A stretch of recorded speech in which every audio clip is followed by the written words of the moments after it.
C'était la fête des mères. Un jour qui, pour la plupart des gens, est synonyme de joie, de fleurs éclatantes, de petits déjeuners au lit préparés avec amour et de cartes maladroitement écrites mais sincères. Pour moi, cette année, ce fut le jour où mon monde entier s'est effondré avec un fracas assourdissant, où chaque fibre de mon être a été déchirée sans pitié, et où les mots les plus cruels et les plus acérés que j'ai jamais entendus ont transpercé mon cœur, prononcés par la personne même qui était censée m'aimer inconditionnellement, sans faille, sans condition, et pour l'éternité. Ma mère. Je me souviens de chaque détail de cette matinée funeste, avec une clarté douloureuse et obsédante, comme si la scène se rejouait en boucle, image par image, son par son, dans les recoins les plus sombres de ma tête. La lumière du matin, douce et trompeuse, filtrait paresseusement à travers les rideaux de dentelle immaculée de son salon parisien, jetant des ombres délicates et mouvantes sur le parquet ciré, fraîchement lustré. Le parfum entêtant des lys, qu'elle avait reçu la veille d'un admirateur anonyme dont elle n'avait jamais voulu me révéler l'identité, emplissait l'air, un arôme sucré et capiteux qui, ce jour-là, me semblait soudainement nauséabond, presque suffocant. La tasse de café fumante, posée avec une précision méticuleuse sur la petite table basse en acajou, dégageait une vapeur légère et éphémère, contrastant étrangement avec la lourdeur écrasante et palpable de l'atmosphère qui régnait dans la pièce. J'étais venue, comme chaque année depuis que j'étais enfant, le cœur léger et rempli d'une anticipation joyeuse, avec un bouquet de pivoine aux couleurs éclatantes, ses fleurs préférées, qu'elle cultivait elle-même dans son petit jardin, et une boîte de ses chocolats noirs artisanaux, ceux qu'elle adorait déguster avec son café du matin. J'avais même préparé un petit discours, plein de gratitude sincère, d'amour filial profond et de souvenirs partagés, des mots qui devaient sceller notre lien indéfectible et éternel. Mais je n'ai jamais eu l'occasion de le prononcer. Pas un seul mot n'a pu franchir mes lèvres. Elle m'attendait, assise sur son fauteuil en velours cramoisi, le dos droit, presque rigide, le visage impassible, ses mains fines et élégantes croisées sur ses genoux, une posture qui, rétrospectivement, aurait dû m'alerter, me crier que quelque chose n'allait pas. À côté d'elle, sur la table basse, il y avait une pile. Une pile étrange, désordonnée, de paquets soigneusement emballés, de toutes formes et de toutes tailles, certains avec des rubans encore noués avec soin, d'autres avec des papiers froissés et déchirés. Mon cœur s'est serré violemment, un nœud de glace se formant instantanément dans ma poitrine, me coupant le souffle. Un pressentiment glacial, une angoisse sourde et insidieuse m'a envahi, me paralysant sur place. « Maman, qu'est-ce que… » ai-je commencé, ma voix à peine un murmure, étranglée par l'appréhension et la peur. Elle ne m'a pas laissé finir ma phrase. Ses yeux, d'habitude si doux, si expressifs, si remplis de tendresse, étaient durs, froids, dénués de toute émotion, comme des billes de verre inanimées. Son regard, habituellement un refuge sûr et réconfortant, était devenu un abîme insondable, un gouffre de vide. « Léa » a-t-elle dit, et le son de mon prénom dans sa bouche était étranger, distant, presque méprisant. « Aujourd'hui, tu n'es pas ma fille. Le monde a basculé, non pas lentement, avec une douce inclinaison, mais avec une violence inouïe, comme si un tremblement de terre venait de secouer les fondations mêmes de ma réalité, de mon existence. L'air est devenu épais, irrespirable, chaque inspiration une lutte douloureuse et vaine. J'ai senti le sol se dérober sous mes pieds, une sensation vertigineuse de chute libre, d'un vide abyssal m'attirant. « Pardon » ai-je réussi à articuler, ma gorge serrée, ma voix brisée, à peine reconnaissable, un son étranglé. Elle a tendu une main vers la pile de cadeaux, un geste lent, délibéré, chargé d'une intention macabre et calculée. Ce sont tous les cadeaux que tu m'as offerts au fil des ans. Chaque anniversaire, chaque Noël, chaque fête des mères, chaque petite attention, chaque pensée. Je te les rends. Chaque objet, chaque ruban défait, chaque papier froissé, chaque carte manuscrite avec mes mots d'amour maladroits était une flèche empoisonnée, tirée avec une précision chirurgicale, atteignant ma chair et mon âme. La petite broche en argent gravée de nos initiales que je lui avais offerte pour ses 50 ans, le foulard en soie aux couleurs vives ramené de mon premier voyage en Italie, le recueil de poésie de Baudelaire que nous avions lu ensemble, page par page, les soirs d'hiver, blottis sous une couverture, des fragments de notre histoire, de notre amour, de notre lien, de notre complicité, jetés à mes pieds comme des ordures, des preuves de quelque chose qui n'avait plus aucune valeur à ses yeux, qui était devenu insignifiant. « Je ne veux plus rien de toi », a-t-elle continué, sa voix monocorde, dénuée de toute chaleur, de toute humanité, plus rien qui me rappelle ton existence, ton passage dans ma vie, ton ombre. C'était une exécution. Une décapitation émotionnelle en plein jour, sous le soleil trompeur de Paris. Je ne pouvais pas respirer. Mon esprit refusait de comprendre, de traiter l'information, de l'accepter. Comment une mère pouvait-elle faire ça à son enfant, à la chair de sa chair, au fruit de son ventre, à celle qu'elle avait portée et élevée? Comment pouvait-elle effacer des années d'amour, de souvenirs précieux, de sacrifices mutuels, en un seul instant, avec une telle froideur, une telle indifférence? J'ai regardé la pile de cadeaux, puis son visage, cherchant désespérément une fissure, une once de doute, un signe de regret, une étincelle de tendresse, une lueur d'humanité. Il n'y avait rien, seulement une détermination glaciale, une résolution inébranlable, une cruauté absolue. Mais pourquoi? Ai-je demandé, les larmes coulant déjà sur mes joues, brûlantes, salées, traçant des sillons douloureux sur ma peau. Pourquoi tout ça? Qu'est-ce que j'ai fait pour mériter ça? Elle a détourné le regard, fixant la fenêtre comme si elle cherchait une réponse dans le ciel gris et indifférent de Paris, ou peut-être pour éviter mon regard implorant. Ma détresse. Tu sais pourquoi, Léa? Tu as brisé ma confiance. Tu as trahi tout ce que je croyais être vrai, tout ce que j'avais bâti avec tant d'efforts et de dévouement. Ces mots étaient des coups de marteau sur mon âme déjà fracturée, des éclats de verre dans mon cœur, des lames acérées. La trahison. Ce mot résonnait, vide de sens pour moi, un écho creux et lugubre dans le vide de mon esprit. De quelle trahison parlait-elle? Qu'avais-je fait pour mériter une telle sentence, une telle abomination, une telle exclusion de sa vie, de son cœur? Mon esprit s'est mis à courir, à chercher frénétiquement, à fouiller dans les recoins les plus sombres et les plus reculés de ma mémoire, à analyser chaque interaction, chaque mot échangé, chaque silence. Avais-je commis une erreur impardonnable? Une faute irrémédiable? Avais-je blessé quelqu'un sans le savoir, sans le vouloir, sans même m'en rendre compte? La confusion se mêlait à la douleur, à la honte, à l'incrédulité, créant un tourbillon infernal, une cacophonie assourdissante et insoutenable dans ma tête. Je me suis sentie comme une étrangère dans ma propre vie, une intruse, une paria, face à cette femme qui était ma mère, mais qui me regardait comme une ennemie jurée, une étrangère. Le silence qui a suivi était assourdissant, pesant, rempli de non-dits, de reproches invisibles, de jugements tacites et implacables. J'ai ramassé un à un les cadeaux, mes mains tremblantes, mon corps secoué de spasmes incontrôlables, mon cœur en miettes, chaque battement une douleur lancinante et insupportable. Chaque objet était un poids, une preuve tangible de l'amour perdu, de la relation brisée, de l'espoir anéanti, de l'avenir volé. Je n'ai pas pu rester une seconde de plus dans cette pièce, dans cette atmosphère irrespirable, dans cette prison de glace. J'ai tourné les talons, le bouquet de pivoine et la boîte de chocolat toujours dans mes mains, intacts, symbole de l'amour que j'avais apporté et qui avait été rejeté avec une violence inouïe, une cruauté sans nom. J'ai franchi la porte, le monde extérieur semblant soudainement plus lumineux, plus bruyant, plus vivant, presque agressif, que le vide glacial et mortel que je venais de quitter. Les rues de Paris, d'habitude si réconfortantes, si familières, si pleines de vie, me semblaient hostiles, indifférentes à ma douleur, à ma détresse, à mon désespoir. J'ai marché sans but, les larmes brouillant ma vision, le poids des cadeaux dans mes bras devenant insupportable, chaque pas une agonie, chaque souffle une torture. Je voulais crier, hurler, vomir ma rage et ma peine, mais aucun son ne sortait de ma gorge, seulement des sanglots silencieux qui secouaient tout mon corps, des hoquets qui me coupèrent le souffle et me laissaient pantelante.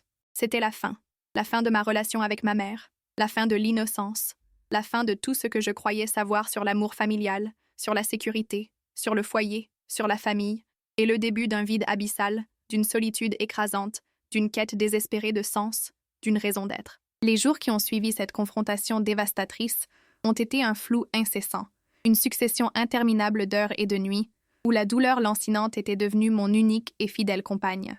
Je ne mangeais plus, le goût de la nourriture m'était étranger, et je ne dormais plus, chaque tentative de fermer les yeux me ramenant inlassablement à cette scène glaçante, à ces mots acérés, à ce regard vide et dénué d'amour. Mon appartement, d'habitude mon havre de paix, mon sanctuaire personnel, était devenu une prison étouffante. Chaque objet, chaque recoin, une résonance douloureuse de son absence, de son rejet brutal. Les cadeaux qu'elle m'avait rendus gisaient sur le sol de mon salon, un monticule informe de souvenirs brisés, de promesses non tenues, de rêves anéantis. Je ne pouvais pas les toucher, ni même les regarder sans ressentir une nausée profonde. Ils étaient le symbole tangible de ma déchéance, de mon échec cuisant en tant que fille, de mon incapacité à maintenir ce lien sacré. J'ai essayé de l'appeler, désespérément. 1 fois, 2 fois, 10 fois, 100 fois.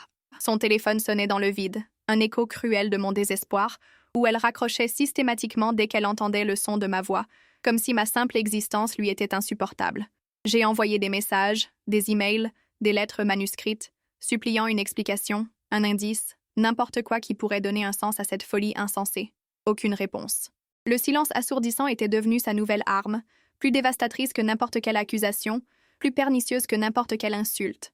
Mon père est décédé quand j'étais très jeune, me laissant orpheline de père, et je n'ai pas de frères et sœurs. Ma mère était ma seule famille proche, mon pilier, ma confidente, mon roc, mon univers. Et maintenant, elle m'avait effacée de sa vie, comme si je n'avais jamais existé, comme une tâche indésirable. La question lancinante « Pourquoi ?» tournait en boucle incessante dans ma tête, une mélodie macabre, sans fin, sans réponse. Qu'avais-je pu faire pour provoquer une telle réaction, une telle rupture, une telle violence émotionnelle? J'ai passé des heures interminables à rejouer chaque conversation, chaque dispute, chaque désaccord, chaque moment passé ensemble, cherchant le moment précis où tout aurait pu basculer, où le fil s'était rompu. Avais-je dit quelque chose de mal, de blessant, de déplacé? Avais-je fait un geste qui l'aurait offensée, trahi, blessée au plus profond d'elle-même? Mon esprit était un champ de bataille incessant. Chaque pensée une épine acérée, chaque souvenir une blessure ouverte, chaque question un coup de poignard. Je me suis souvenu de la dernière fois que nous nous étions vus avant la fête des mères. C'était il y a 2 semaines à peine, pour un déjeuner dominical dans son restaurant préféré, un petit bistrot charmant près de la Seine. Tout semblait parfaitement normal, idyllique même. Nous avions ri aux éclats, partagé des anecdotes de notre enfance, parlé de l'avenir, de mes projets, de ses rêves. Elle m'avait même demandé conseil pour un nouveau projet de jardinage, un massif de roses qu'elle voulait planter. Il n'y avait aucun signe avant-coureur, aucune tension palpable, aucune ombre au tableau. C'était ce qui rendait la situation encore plus insupportable, l'absence totale de préavis, de signes annonciateurs. C'était comme si elle avait appuyé sur un interrupteur invisible, passant de l'amour inconditionnel à la haine glaciale en un instant, sans transition. J'ai commencé à me sentir folle, à douter de ma propre perception de la réalité. Est-ce que j'avais imaginé tout ça? Était-ce un cauchemar éveillé? Une hallucination? Mais la pile de cadeaux sur mon sol était bien réelle, tout comme la douleur lancinante et persistante dans ma poitrine. Une douleur physique et émotionnelle. J'ai fini par appeler ma tante Isabelle, la sœur de ma mère, ma seule autre parente proche en qui j'avais confiance. Sa voix était hésitante, pleine de compassion, mais aussi d'une gêne palpable, d'un malaise évident. « Léa, ma chérie, je suis tellement désolée pour ce qui t'arrive, » a-t-elle dit, sa voix douce et empreinte de tristesse. « Je ne sais pas vraiment ce qui se passe avec ta mère. Elle est différente ces derniers temps. Très fermée, très secrète, presque paranoïaque. Elle m'a dit que je n'étais plus sa fille, tante Isabelle. Elle m'a rendu tous mes cadeaux. Qu'est-ce qui se passe? Dis-moi, s'il te plaît, ai-je demandé, ma voix tremblante au bord des larmes, suppliante. Un long silence a suivi, un silence lourd de sens. Puis, elle a soupiré profondément, un soupir qui semblait porter le poids du monde. Écoute, Léa, je ne peux pas te dire grand-chose. Ta mère m'a fait jurer de ne rien révéler, de garder le secret absolu. Mais il y a eu un incident, il y a quelques mois. Quelque chose qui l'a profondément bouleversée, qui l'a transformée. Elle pense que tu es impliquée, d'une manière ou d'une autre. Impliquée? Dans quoi? Mon cœur a raté un battement, puis s'est emballé. Quel incident? De quoi parles-tu, tante? Ai-je insisté, la confusion grandissant, se mêlant à une nouvelle angoisse. Je ne peux pas, Léa, vraiment. Elle m'a menacé de couper les ponts avec moi si je disais quoi que ce soit, si je trahissais son secret. Mais cherche du côté de l'héritage de ton grand-père. Il y a eu des complications, des choses qui n'ont pas été claires, des zones d'ombre. L'héritage de mon grand-père. Mon grand-père maternel était décédé il y a 1 an, laissant derrière lui une fortune considérable. Il était un homme d'affaires prospère, respecté de tous, et son héritage était conséquent. Ma mère était sa seule héritière directe. J'avais toujours pensé que tout s'était déroulé sans accroc, sans problème. Mais des complications? Des choses pas claires? Un éclair a traversé mon esprit, une étincelle de compréhension. Je me suis souvenu de conversations éparses, de murmures entre ma mère et ma tante, de regards échangés, de silences lourds. J'avais mis ça sur le compte du stress lié au deuil et aux formalités administratives complexes. Mais si c'était plus que ça, si c'était la clé de tout. J'ai remercié ma tante, mon esprit déjà en ébullition, une nouvelle détermination s'installant en moi, l'héritage. C'était la seule piste que j'avais, la seule lueur dans cette obscurité. Mais comment une histoire d'héritage pouvait-elle me lier à une trahison si profonde qu'elle me ferait perdre ma mère, mon unique famille? Je n'avais jamais été intéressée par l'argent de mon grand-père. J'avais ma propre carrière, ma propre indépendance financière, ma propre vie. L'idée même de vouloir lui soutirer quoi que ce soit était absurde, insultante, grotesque. J'ai commencé mes recherches avec une énergie nouvelle, une soif de vérité. D'abord, j'ai contacté le notaire qui s'était occupé de la succession de mon grand-père. Il a été poli, courtois, mais évasif, presque fuyant. Madame Dubois a géré toutes les affaires, mademoiselle Léa. Tout a été fait dans les règles, de manière irréprochable. Il a refusé catégoriquement de me donner plus de détails, invoquant la confidentialité et le secret professionnel. C'était un mur infranchissable, une impasse. Je me suis sentie frustrée, mais aussi plus déterminée que jamais. Il y avait quelque chose. Ma mère n'était pas folle, elle n'avait pas perdu la tête. Elle était blessée, oui, profondément, mais par quoi? Par qui? J'ai décidé de creuser plus profondément, de ne rien laisser au hasard. J'ai commencé à fouiller dans de vieux documents que mon grand-père m'avait laissés, des papiers sans importance apparente, des lettres jaunies, des photos anciennes. Je me suis souvenu qu'il avait une vieille boîte en bois, qu'il appelait sa boîte à secrets, où il gardait des choses importantes, des souvenirs, des documents. Je l'avais vu une fois, il y a des années, dans son bureau, mais je n'y avais jamais prêté attention, la considérant comme un simple bibelot. J'ai appelé ma tante Isabelle à nouveau, le cœur battant. « Tante, est-ce que tu te souviens de la boîte à secrets de papy ?» Sa voix a trahi une surprise, puis une pointe de nostalgie. « Oui, bien sûr. Il la gardait toujours dans son bureau, dans le tiroir du bas, sous les vieux journaux, à l'abri des regards indiscrets. Le bureau de mon grand-père. Ma mère l'avait vidé après son décès, tout avait été trié, classé, jeté. Mais peut-être avait-elle manqué quelque chose? Ou peut-être l'avait-elle gardé, sans s'en rendre compte? J'ai pris la décision audacieuse de me rendre chez ma mère, sans prévenir. Pas pour une confrontation stérile, pas pour la supplier de me pardonner, mais pour chercher des réponses, pour trouver cette boîte. Je savais que c'était risqué, que je prenais un énorme risque. Elle pourrait me refuser l'entrée, appeler la police, me chasser, mais je n'avais plus rien à perdre. Ma relation avec elle était déjà en ruine, en miettes. Je devais savoir la vérité, quelle qu'elle soit, aussi douloureuse soit-elle, pour ma propre santé mentale, pour ma propre paix intérieure, pour ma survie. Le lendemain matin, le cœur battant la chamade, une boule d'angoisse au ventre, je me suis dirigée vers sa maison, sous un ciel parisien gris et menaçant. Chaque pas était lourd, chaque souffle une prière silencieuse. Les rues de Paris étaient animées, bruyantes, mais je ne voyais rien, n'entendais rien. Mon esprit était fixé sur une seule chose, la vérité et cette boîte. J'ai sonné à la porte. Un long silence, pesant. Puis, j'ai entendu des pas lents, hésitants. La porte s'est ouverte. Ma mère se tenait là, son visage fermé, ses yeux froids, son corps tendu. « Qu'est-ce que tu veux, Léa ?» a-t-elle demandé, sa voix dénuée de toute chaleur, de toute émotion. « Je veux des réponses, maman.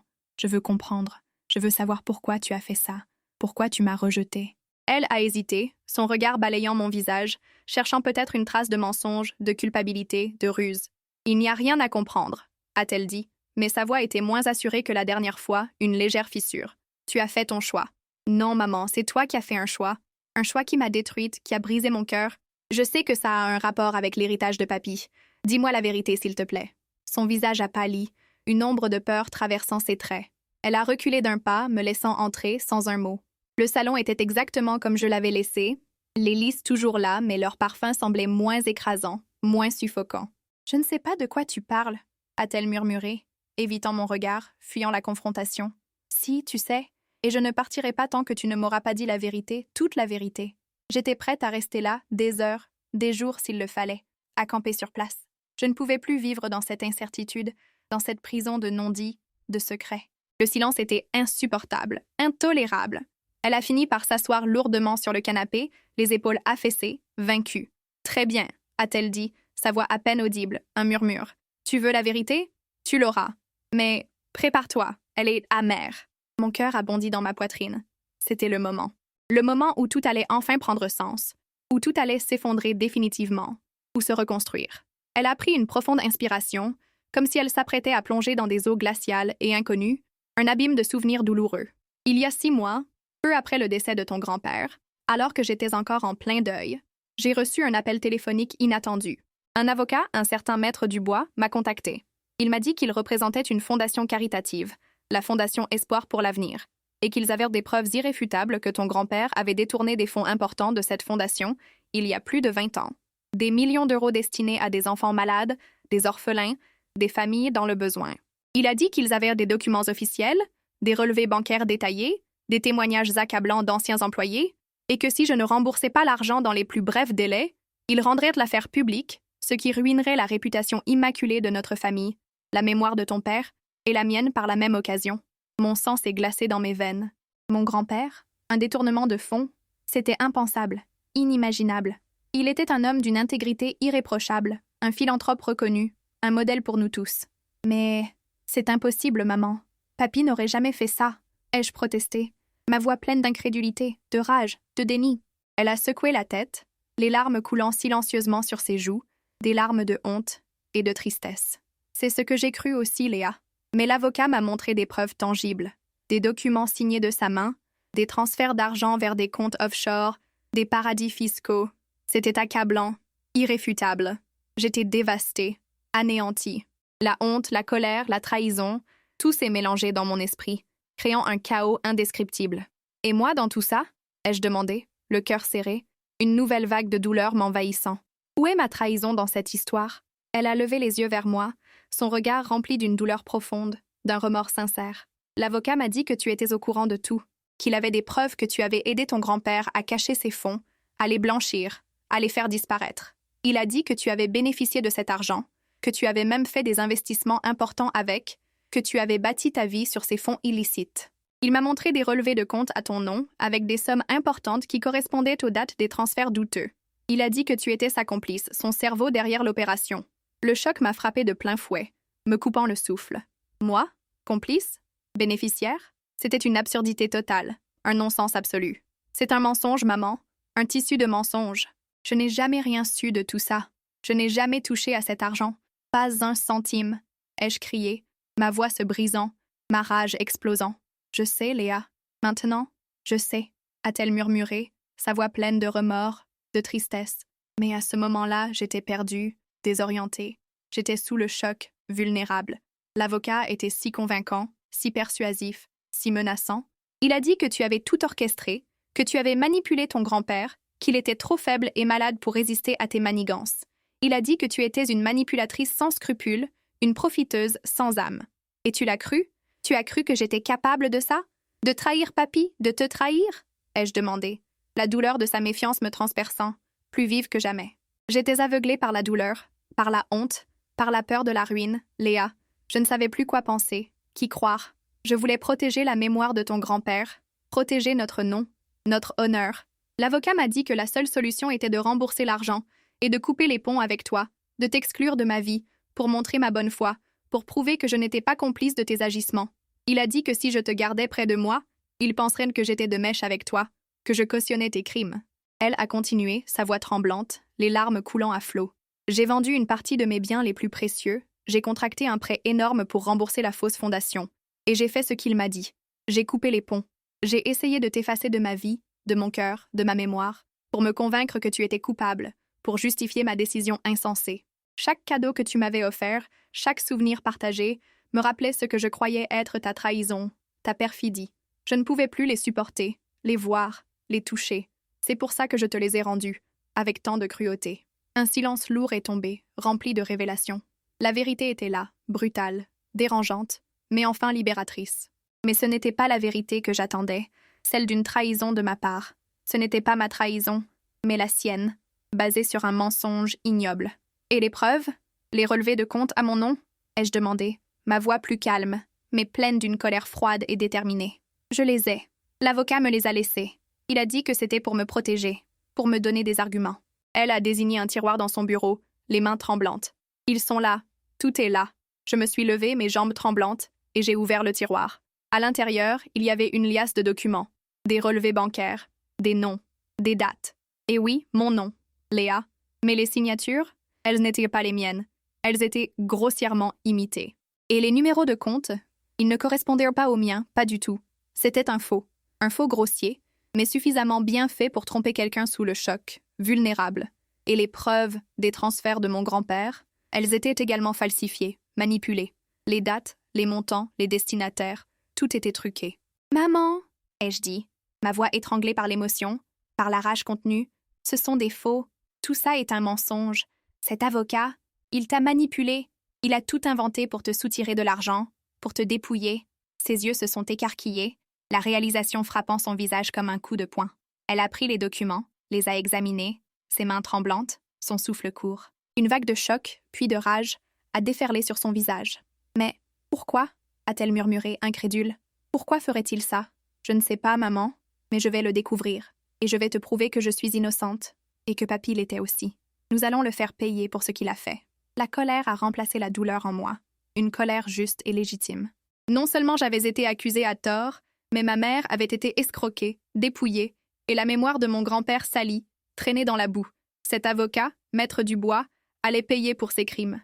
Ma mère m'a regardée, ses yeux remplis de larmes, mais cette fois des larmes de regret, de honte et d'une nouvelle compréhension, d'une clarté retrouvée. « Léa, je suis tellement désolée.